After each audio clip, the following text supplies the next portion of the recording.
kita tanya sebenarnya standar work-life balance-nya kita tuh kayak gimana sih? Gitu. Jadi keseimbangan itu kita yang ngatur. Beda loh balancing-nya kita dengan orang lain. Kalau kita berkaca pada orang lain terus, gak akan pernah puas. Iya sih. Gak akan pernah puas dan kita selalu bandingkan kan. Aduh dia 1 tahun bisa loh yang namanya work-life balance, liburan. Jadi kita membandingkan diri kita dengan orang lain. Padahal kita punya kemampuan sendiri. Jadi sebenarnya kita punya takaran. Ya, jadi kerja wah senang gitu ya. Kerja yang kita juga happy. Jadi kerjanya itu nggak seperti kerja. Kayak kita menjalankan hobi. Nah, sudah dalam taraf itu nggak tuh kita? Smart FM. Smart Career. Halo Smart Listener, selamat datang dalam podcast Smart Career. Tasya Rustama menemani Anda. Kita akan ngobrol-ngobrol tentu saja bersama dengan tokoh-tokoh inspiratif di mana mereka bisa sharing dan juga menginspirasi Anda demi kemajuan karir Anda. Nah, Smart Listeners pernah nggak sih mengimpikan begitu ya pekerjaan yang mapan, tapi hidup juga menyenangkan, kesehatan terjaga, pokoknya balance dah di semua lini kehidupan. Work-life balance ini menjadi salah satu hal yang kadang-kadang dipertanyakan begitu ya, bener bisa nggak sih diwujudkan? Kita tanya nih sama ahlinya, Mbak Vivit Agdarini. Halo Mbak, selamat datang. Halo juga, terima kasih Mbak Tasya untuk undangannya Smart FM yang kondang. Waduh, kondangan apa? Mbak Vivit, banyak yang mengimpikan untuk punya work-life balance begitu ya, yang hidupnya juga menyenangkan, pekerjaan jalan, uang mengalir dengan deras. Ideal lah kayaknya ideal ya. semuanya ya. Ada ya hidup yang ideal gitu ya. Tapi benar ya sih itu bisa terwujud begitu. Tapi sebelum sampai sana ya, sebenarnya work-life balance yang dimaksud itu kayak gimana sih Mbak? Apakah harus perfect di semua lini? Baik, keseimbangan ya di semua kegiatan yang kita lakukan. Dan kadarnya ya, degree-nya itu beda Mbak.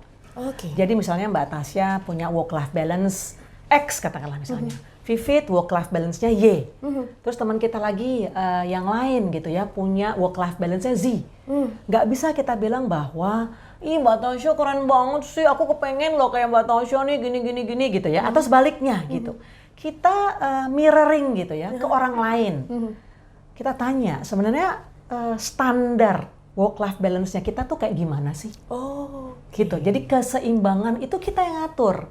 Kita miliki Mbak Tasya dalam arti beda loh balancing-nya kita dengan orang lain. Kalau kita berkaca pada orang lain terus gak akan pernah puas. Iya sih. Gak akan pernah puas dan kita selalu bandingkan kan. Aduh dia 1 tahun bisa loh yang namanya work-life balance, liburan. Bisa 2 bulan sekali liburan. Atau staycation-nya sebulan sekali gitu kan. Kok aku enggak? Misalnya gitu kan. Jadi kita membandingkan diri kita dengan orang lain. Padahal kita punya kemampuan sendiri. Nah, jadi keseimbangan di semua kegiatan yang kita miliki. Keseimbangan ibadah, keseimbangan bekerja, keseimbangan berelasi, ya, keseimbangan berkegiatan sosial, banyak sekali. Jadi sebenarnya kita punya takaran. Ya, jadi kerja wah senang gitu ya. Kerja yang kita juga happy. Jadi kerjanya itu nggak seperti kerja. Kayak kita menjalankan hobi. Nah, sudah dalam taraf itu nggak tuh kita? Ya, kita kerja yang memang passion kita. Tapi ada juga yang gini, ada yang bilang ke Mbak Vivit, Mbak Vivit, saya kerja sebenarnya tuh passionnya nggak di situ, di dunia yang lain gitu. Oh, ya udah, nggak apa-apa juga. Maksudnya bersyukur loh bahwa kita diberikan kesempatan untuk berkarya. Nggak hanya bekerja, berkarya, menghasilkan sesuatu gitu. Jadi jalani aja gitu. Nanti lama-lama nikmat kok. Jangan belum sudah mental block duluan. Ini bukan pekerjaan yang sesuai dengan keinginanku. Ini adalah pekerjaan yang diminta oleh orang tua. Atau ini yang diminta oleh pasangan gitu ya. Hatiku nggak di situ misalnya gitu. Nah kalau itu terus ya berada di kepala kita dan itulah yang akan kejadian. Sepanjang hari kita tidak bersyukur. Seminggu 2 minggu kita mengeluh terus, padahal nggak semua orang loh diberi kesempatan untuk berkarya. Jadi udah nikmati dulu sambil jalan, nanti kita cari peluang lain. Jadi bekerja itu memang suatu kenikmatan. Nah, kalau sudah bekerja suatu kenikmatan, time flies. Time flies so fast if you're having fun, kan gitu. Waktu akan cepat berjalan, bergerak ketika kita memang senang. Kita happy. Nah, itu dari sisi work, ya, atasan, kantor, kolega memberikan amanah bagi kita. Kita sudah sign the contract, yes. I accept the job. Yes, saya sudah membaca kontrak ini, saya bekerja dengan niat, ya, dengan tulus. Saya ingin berkarya yang baik, gitu. Jalani. Karena nggak semua orang memiliki kesempatan itu. Nah, ketika kita bekerja, kita punya relasi-relasi yang harus dijaga. Karena kita sebagai individu juga kita berelasi dengan atas, dengan teman-teman sejajar, kolega, juga mungkin ada teman-teman yang lain gitu kan. Kita saling menyapa, apa kabar Pak, ketemu di bawah Pak Satpam, Pak Security, atau Pak yang membuka pintu gitu ya. Itu juga sedikit banyak memberi ketenangan dan kenyamanan hati. Kita lagi, gundah gulana Mbak, aduh gimana gitu. Terus, wah, senyumnya dibalas dengan tulus, ya kan, happy gitu kan, seneng loh kita. Bener. Ya kan, selamat pagi Pak, wah cerah banget nih Mbak Tasya hari ini, tahu aja Bapak nih gitu ya. Jadi itu memberi kehangatan dalam bekerja, ya. Kita juga bisa lebih produktif. Well, nggak mungkin lah yang namanya di kantor nggak gontok-gontokan atau nggak ada konflik gitu kan, nggak mungkin. Namanya kita memiliki pikiran yang berbeda-beda, kita punya target masing-masing. Malah itu sebagai suatu dinamika, group dynamics, dinamika grup. Ada intrigue, ada debate, berdebat segala macam. Tapi harus ada yang dikontrol. We control the conflict, we control the debate, we control the stress. Nggak mungkin kalau kita bekerja nggak ada stress. Benar. Karena ada stresor-stresor di kepala kita yang memang menari-nari nih. Itu membuktikan bahwa kita berpikir. Nah, gimana cara Mbak Fit kok kayaknya ideal banget, kok kayaknya nice banget ya, mana bisa gitu. Nggak selalu bisa Mbak Tasya, ada jatuh juga, ada kecewanya juga, ada bete juga gitu. Tapi kita manusia ya, kita diberikan kesempatan oleh Maha Kuasa memiliki emosi gitu ya. Itu kan adalah reaksi sebenarnya emosi itu kan.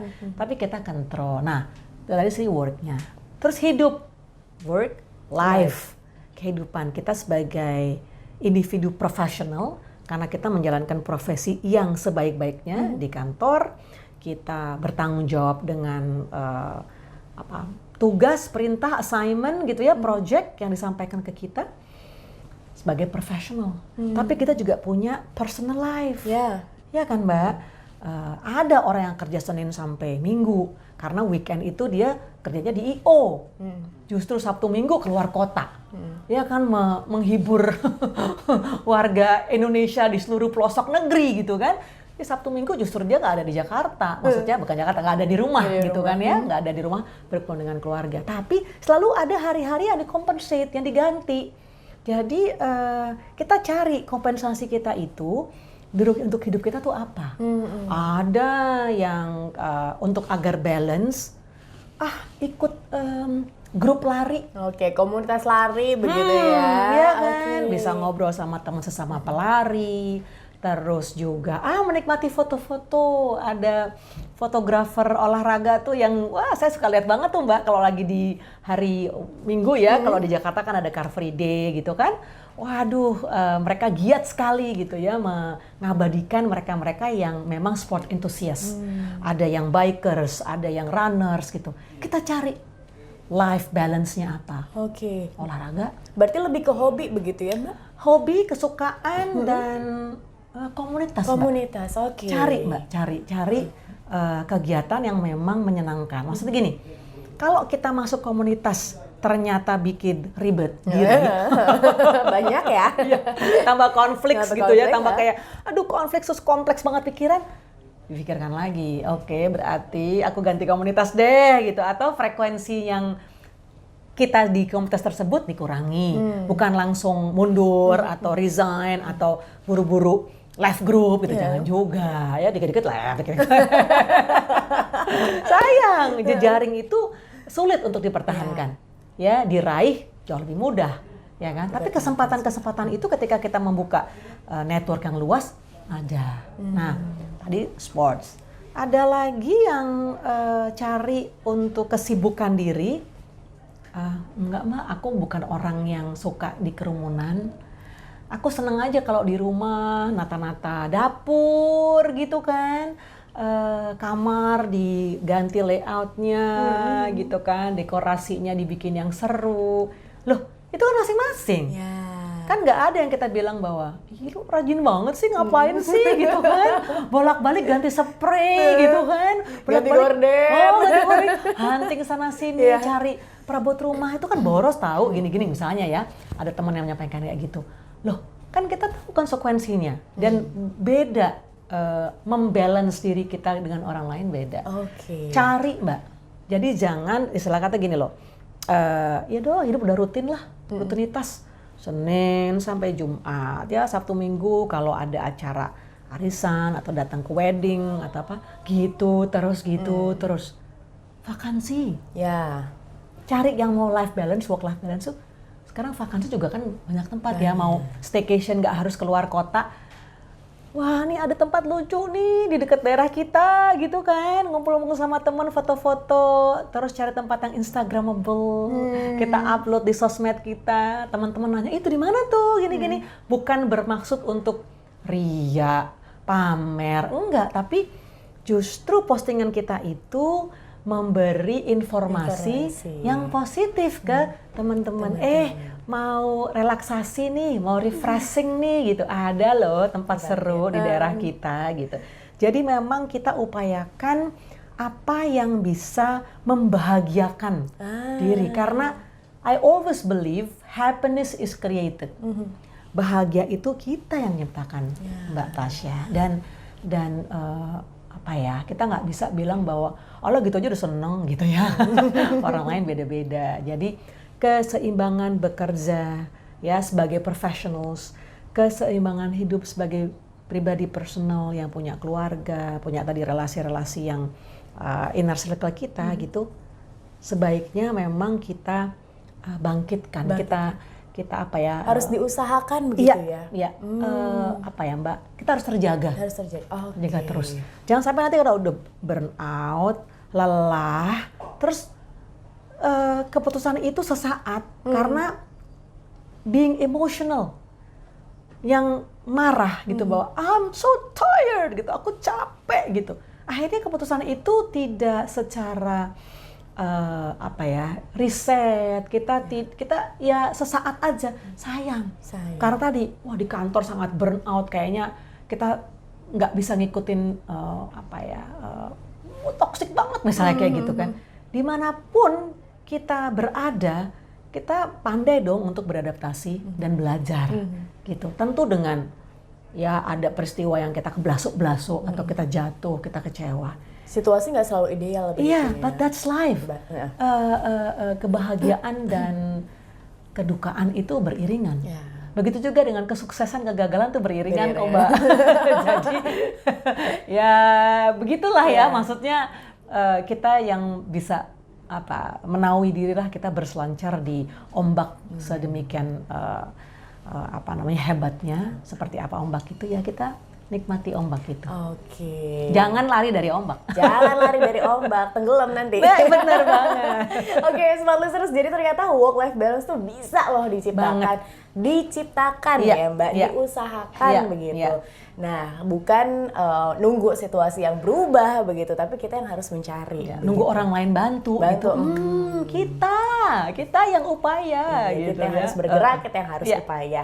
Nah, smart listeners, mau dapat inspirasi lainnya seputar dunia karir dan juga pekerjaan, pastikan Anda dengarkan podcast-podcast Smart Karir lainnya. Terima kasih Mbak Vivin. Sama-sama Mbak Tasya, salam sehat dan semangat selalu. Ya, semangat selalu dan semangat juga menciptakan work-life balance Anda. Sampai jumpa. Bye-bye. Smart FM. Smart Career. Make your future better.